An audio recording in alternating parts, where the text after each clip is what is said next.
नमस्कार दर्शक बंधु। जदि आपणकर तुला राशि तेबे निजर मूल्यवान 10 मिनिट समय आपण निज पाई दियंतु, कारण यही भिडियोटी आपणक पाई बहुत अधिक गुरुत्वपूर्ण रहिछि। एही होली परठारु माने मार्च मास 4 तारिख परठारु आपणक जीवन रे आसीबो बड़ परिवर्तन एवं एही परिवर्तन पाई आपणको रहिबाको पड़िबो सावधान। कारण यही ग्रस्तदाय चंद्रग्रहण बा केतु ग्रस्त चंद्रग्रहण पाई किछि ग्रहंकर गोचर आपण को देबे अशुभ प्रभाव एवं यह संपूर्ण मासटी को आपणकर प्रभावित करिबो। तेबे जदि आपणकर किछि शुभ कार्य बा मांगलिक कार्य करिवार अछि किंबा बहुत अधिक आपण को यातायात बा ट्राभेल करने को पड़ुछि किंबा आपण गृह को किछिटा नूतन जिनिस क्रय करी आनिबार अछि तेबे बहुत अधिक सतर्क होई रुहंतु, कारण यही सब क्षेत्र रे अधिक अशुभ प्रभाव पड़िबा पाई जाउछि। तेबे कौन करिवे एही मार्च मासरे केउं दिग प्रति अधिक ध्यान देवार आवश्यकता रहिछि एवं अशुभत्व को दूर करिबा पाई कौन रहिछि प्रतिकार एही वीडियो रे विस्तृत भाव रे आलोचना करिबा। एवं देखंतु सबु अशुभत्व मध्यरे बृहस्पतिंकर बक्रीरु मार्गी चलनटी आपणकर किछि क्षेत्र रे शुभ फल प्रदान करिबो। तेबे केउं क्षेत्र रे शुभ प्रभाव पड़िबो केउं क्षेत्र रे अशुभ प्रभाव पड़िबो आसंतु जानिबा। किंतु वीडियोटी आरंभ करिबा पूर्वरु जदि आपणकर भी तुला राशि होई थाए एवं आपण भी ईश्वर को आंतरिक भक्ति एवं विश्वास करती तेबे वीडियोटी को लाइक करंतु। कमेंट बॉक्स रे जय जगन्नाथ जय माँ लक्ष्मी अवश्य लिखि दियंतु। ता सहित आम सह जोगाजोग करिबा पई वीडियोर मध्य भाग रे एक व्हाट्सएप नंबर टी दिया जाइछि, जो नंबर साहाय्य आपण आम सह जोगाजोग करी निजर नूतन कुंडली प्रस्तुत करें, कुंडली विश्लेषण कराइपारे किंबा आपणकर चाकरी विवाह व्यवसाय प्रेम संपर्क शिक्षा स्वास्थ्य को नहीं किसी समस्या रही ताहार सहजरे एवं स्वल्प मूल्य रे समाधान करिपारिबे।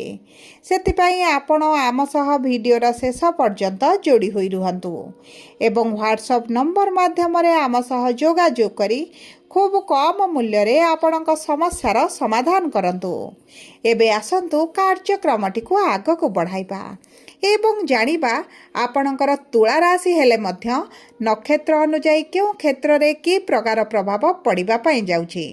देखंतु तुला राशि रो तीनोटी नक्षत्र रही थाए, चित्रा तुला स्वाति तुला एवं विशाखा तुला। सर्वप्रथम जानिबा चित्रा तुला राशि व्यक्ति बा 14/7 तुला राशि व्यक्ति विशेषकर आगामी दिनटी होली परे परे किभଳି रहिबा पई जाउछि। देखंतु मंगल हेउछंती आपणकर नक्षत्र अधिपति एवं मंगल विराजमान करछंती चतुर्थ भाव रे शुभर भाव रे, तेणु करी आपणक भोग विलास ऐश्वर्य रे वृद्धि घटिबो। विशेष भाव रे एही ग्रहणर प्रभाव आपणक पई अति शुभदायक रहिबो। आपणक कर्म क्षेत्र रे बढ़ोती हेबो, सालारी रे वृद्धि घटिबो, पोस्ट रे परिवर्तन हेबो एवं देखंतु चाकरी रो जदि संधान रे रहिछंती तेबे मध्य आपनको चाकरी प्राप्त होई जिवो। ता सहित आपणकर अष्टम भावर स्वामी जेहेतु मंगल अटंती एवं धनर भावर लक्ष्मीकर भावर स्वामी जेहेतु मंगल अटंती आपणकर आर्थिक स्थिति रे आसीबो बड़ परिवर्तन। जो अर्थर अभाव रहिछि ताहा आपणकर दूर होई जिवो। कोनोसी ना कोनोसी माध्यम रे आपणक पाखरे अर्थ पहुँचबो किंबा अर्थ संबंधित किछि ना किछि खुशी खबर शुभ खबर आपणको प्राप्त हेबो। जदि आपणकर अर्थ केउंटी फसिकी रहिछि ता मध्य आपणको मिलि जिवो। विशेष भाव रे जदि सरकारक स्तर रे आपणकर किछि अर्थटा फसिकी रहिछि ता आपणको प्राप्त होई जिवो। देखंतु आपणकर सरकारी माध्यम रो मध्य किछिटा अचानक धन प्राप्त होई पारे एवं आपणकर जदि पैतृक संपत्ति को नै किछि समस्या चलिथिला किछि डिस्प्यूट रे रहिथिले तेबे मध्य आपणकर सही समस्या गुड़िक दूर होई जिवो। एवं देखंतु जो मानकर विवाह रे विलंब हेउथिला विवाह रे समस्या देखुथिले तेबे मध्य आपणकर सही समस्या गुड़िक दूर होई जिवो।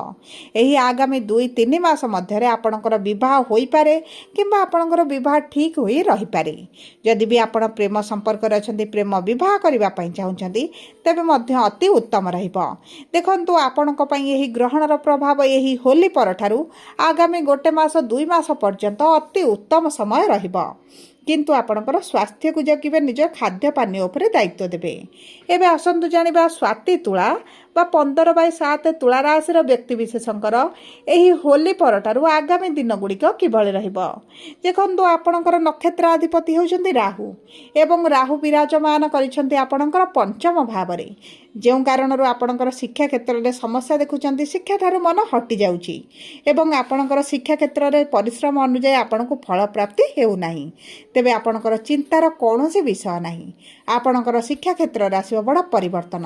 आपणकर जदि उच्च शिक्षा करिवार अभिलाष थिला किंबा आपणकर मनपसंदर किछि कोर्स करिवार थिला किंबा शिक्षा संबंधित किछि बड़ निष्पत्ति नेबार थिला, तेबे एही समयटी उत्तम रहिछि। आपणक शिक्षा क्षेत्र में आपणको बहुत अधिक सफलता प्राप्ति हेबो। जदि किछि प्रतियोगितार भाग नेउछन्ति सेथिरे मध्ये आपणको शुभ फल मिलिबो। ता सहित जदि आपण सरकारी चाकरी पई परीक्षा इंटरव्यू एंट्रांस देउछन्ति तेबे आपणकर सरकारी चाकरी होई जिबार बहुत अधिक संभावना अछि, कारण गुरु आपणक भाग्यर भाव में विराजमान करी सरकारी चाकरीर प्रबल जोग बनाउछन्ति। ता सहित सूर्य मध्ये आपणकर पंचम भाव में विराजमान करी सरकारी चाकरीर अति प्रबल जोग बनाउछन्ति। देखंतु आपणक चाकरी पई आपणक शिक्षा पई बहुत अधिक शुभ समय रही। जदि आमे देखिबा आपणकर प्रेम संपर्क को तेबे प्रेम संपर्क आपणकर उत्तम रहिबो। प्रेम संपर्क को जदि विवाह रे परिणत करिबा पई चाहुचन्ति तेबे मध्ये शुभ फल प्राप्ति हेबो एवं आपणकर आर्थिक समस्या दूर होई जिवो। आपणकर जदि विदेश जिबारे किछिटा समस्या हेउथला तेबे सेही समस्या गुड़िक दूर होई जिवो। विदेश जिबा पई रास्ता प्रशस्त होई जिवो। आपणकर किछि साइट रे इनकम मध्ये करि पारंती, कारण आपणकर लाभर भाव रे केतु विराजमान करिसंती। तेणु करी आपणकर आर्थिक स्थिति सहित आपणक संपर्क रे आसिबो बड़ परिवर्तन। जो मानक वैवाहिक संपर्क रे समस्या चलीथिला सेही समस्या गुड़िक दूर होई जिवो। आपणकर साथी आपणको बुझिबे, आपणक सहित उत्तम व्यवहार करिवे, उत्तम सम्मान देबे एवं जदि आपणक विधरे दूरता बढ़ी जाइछि तेबे मध्ये निकटतरता बढ़िबो। तृतीय लोकंग हस्तक्षेप थिले सेही हस्तक्षेप मध्ये आपणकर दूर होई जिवो। उभय एकत्र होई किछि ना किछि बड़ निष्पत्ति त निश्चित भाव रे नेबे। तेणु करी आपणक पई एही होली परठारु बहुत अधिक शुभ समय रहिछि। एवं आसंतु जानिबा विशाखा तुला राशि बा 16/7 तुला राशि व्यक्ति विशेषकर एही होली परठारु आगामी दिन गुड़िक किभଳି रहिबो। देखंतु आपणकर नक्षत्राधिपति हेउछन्ति देवगुरु बृहस्पति एवं गुरु विराजमान करिसन्ति आपणकर भाग्यर भाव रे एवं आपणक राशि को पंचम दृष्टि प्रदान करुछन्ति। आपणक ठारु आगरे दुई पाद आपणकर भाग्य रहिबो। जदि आपण भाग्य भरोसा रे माटी भी छुइबे आपणकर सुना होई जिवो। देखंतु आपण जदि नूतन व्यवसाय आरंभ करिबा पई चाहुचन्ति, नूतन चाकरी करिबा पई चाहुचन्ति तेबे आपणक भाग्य आपणको सपोर्ट करिवो। आपणक व्यवसाय रे उत्तरतर उन्नति आपणको मिलिबो। जदि भी आपण पार्टनरशिप रे किछि व्यवसाय करिबा को चाहुचन्ति तेबे मध्ये अति उत्तम फल प्राप्ति हेबो। एवं जदि आपणकर दैनंदिन रोजगार रहिछि, आपणकर डेली इनकम हेउछि तेबे सेही क्षेत्र रे आपणको शुभ फल प्राप्ति हेबो। आपणक गृह पई मध्ये किछिटा जिनिस आपण क्रय करि पारंती एवं जदि आपणकर किछि भोग विलास ऐश्वर्यर जिनिस क्रय करिबा पई चाहुचन्ति तेबे मध्ये शुभ रहिबो। आपणकर खर्च उपरे अंकुश लागिबो एवं आपणकर आर्थिक स्थिति रे मजबूती आसीबो। आपणक स्वास्थ्य रे मध्ये आपण भल परिवर्तन देखिबे। रोग प्रतिरोधक शक्ति रे वृद्धि घटिबा कारणरू आपणक पुराना स्वास्थ्य समस्या जो समस्या देउथिला सेथुरु आपण बाहर को आसीबे, किंतु बाहर खाद्य खाइबा प्रति टिके सचेतन रहंतु, नचेत पेट समस्या मध्ये आपणकर देखा देई पारे। मोटामोटी भाव में देखा गले यही होली परठारु आपणक पई बहुत भल समय रही। तेबे सबु परे मध्य अशुभत्व को दूर करी शुभाशुभ फल को वृद्धि करने आपण प्रतिदिन आगामी 2 मास पर्यंत हनुमान चालीसा पाठ करंतु। कुकुर मानक बिस्कुट हेउ, रुटी हेउ किंबा जेकोसी खाद्य खाइबा पई दियंतु। ता सहित गुरुवार दिन हलदी मिसाई जल रे स्नान करंतु। सूर्य को जल अर्पण करबा बेले आपण हलदी रंगर पुष्प हेउ किंबा किछिटा हलदी मिसाई आपण सूर्य देवता को जल अर्पण करंतु। ता सहित गुरुवार दिन हलदी रंगर खेचड़ी बनाई आपण छोट पिला मानक हेउ गरीब लोक मानक मध्य दान कर दियंतु। आपणक पई अति उत्तम रहिबो। जदि आपणकर तुला राशि होइथाय वीडियोटी किभଳି लागला कमेंट बॉक्स रे लिखि जणांतु।